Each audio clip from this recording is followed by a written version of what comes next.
அன்பர்களே, உங்கள் அன்பு ஜோதிடர் சிவ ஜோதிராமன். இன்றைக்கி நம்ம பார்க்க போதுங்க பண வசிய முறை. அதாவது செல்வத்தை, நமக்கு வேண்டிய செல்வம், தினசரி நம்ம அன்றாட தேவைக்கு உண்டான செல்வத்தை நம்ம அடையிறதுக்கு உண்டான வழிமுறைகள். இது கோயிலுக்கு போகிறோம், வேண்டிக்கிறோம், அதெல்லாம் நான் தப்புன்னு சொல்லலை, அதுவும் நடக்கும். மகாலட்சுமி இது கோயிலுக்கு போய் நல்லா வேண்டிக்கிறோம், நடக்காதுன்னு சொல்லலை, அதுவும் நடக்கும். துளசி செடியை வீட்டில் வளர்க்குறீங்க, துளசி செடிக்கு தண்ணியை ஊற்றி நல்லா குங்குமம் போட்டு வச்சு, சந்தனம் போட்டு வச்சு, இல்லை சந்தனத்து மஞ்சள் குங்குமம் வச்சு அலங்காரம் பண்ணி வேண்டுறீங்க, நடக்கும், நடக்காதுன்னு சொல்லலை. இருந்தாலும் அதிலே ஒரு சிறப்பு தன்மை வாய்ந்த ஒரு வழிமுறையை சொல்கிறாங்க. மகாலட்சுமி வாசம் இருக்கிறது துளசி செடின்னு அப்படின்னு பொதுவாக எல்லாருக்குமே தெரியும். இது ஒரு வீட்டில் எல்லாருமே வளர்க்கக்கூடிய ஒரு துளசி செடி தான். அதில் கிருஷ்ண துளசின்னு ஒன்று இருக்குது. அதில் இன்னும் கொஞ்சம் சக்தி அதிகமாக இருக்கும்.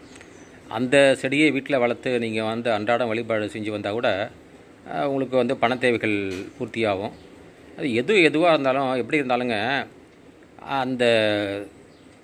அந்த துளசி செடிக்கு உண்டான தேவதையோட மந்திரத்தை நீங்கள் சொல்லி வழிபாடு பண்ணும்போது மட்டும்தான் அந்த தெய்வத்தோட பரிபூரண அனுகிரகம் கிடைக்கும். உங்களுக்கு தேவை என்னமோ அது கிடைக்கும். அது இல்லாமல் நீங்கள் சாதாரணமாக துளசி செடிக்கு தண்ணி ஊற்றுறது, மஞ்சள் குங்குமம் வைக்கிறது, தீபம் காமிக்கிறது, இதெல்லாம் ரைட்டு தான், நல்லது தான். இதில் ஒன்றும் தப்பே கிடையாது. துளசி செடி இருக்கிற இடத்துல கெட்ட சக்திகள் உள்ளே வராது. அதே மாதிரி வீட்டில் மகாலட்சுமி வாசம் இருப்பாங்க, அதெல்லாம் ஒன்றும் தப்பே கிடையாது. அதுக்கு மேலே ஒரு படி என்னென்னு கேட்டிங்கன்னா, ஸ்ரீதேவி சங்கல்னு ஒரு மூலிகை இருக்குங்க. அந்த மூலிகையை வெள்ளிக்கிழமையில் காப்பு கட்டி சாப நிவர்த்தி பண்ணி பிராணபிஷ்டை பண்ணி அதை ஒரு வெள்ளி தாயத்தில் அடைச்சி அதை நீங்கள் குங்குமம் பரப்பினா ஒரு தட்டில் வச்சு, வெள்ளிக்கிழமை சுக்கிரஹோரையில், அது முடியாதவங்க 5:45 டு சாயங்காலம் 5:45 டு 6:15 இல்லை காலம்பரை 5:45 டு 6:15 இந்த தட்டில் குங்குமம் பரப்பின தட்டில் அந்த ஒரு தாயத்தை வச்சு, இல்லை பௌர்ணமிக்கு கூட இருக்கலாம், வச்சு அதில் அந்த தாயத்தை வைக்கிற அந்த தட்டு இருக்குல்ல, அந்த தட்டுக்கு பின்னாடி லக்ஷ்மி சீனிவாசன் படம் இருக்கணும்.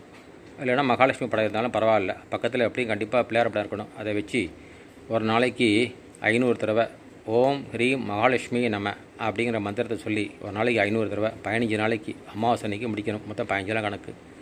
இதில் செஞ்சதுக்கப்புறம் அந்த தாயத்தை நீங்கள் கழுத்தில் கட்டி போனீங்கன்னா உங்களோட அன்றாட தேவைக்கு உண்டான தனவரவு கிடைக்குங்க.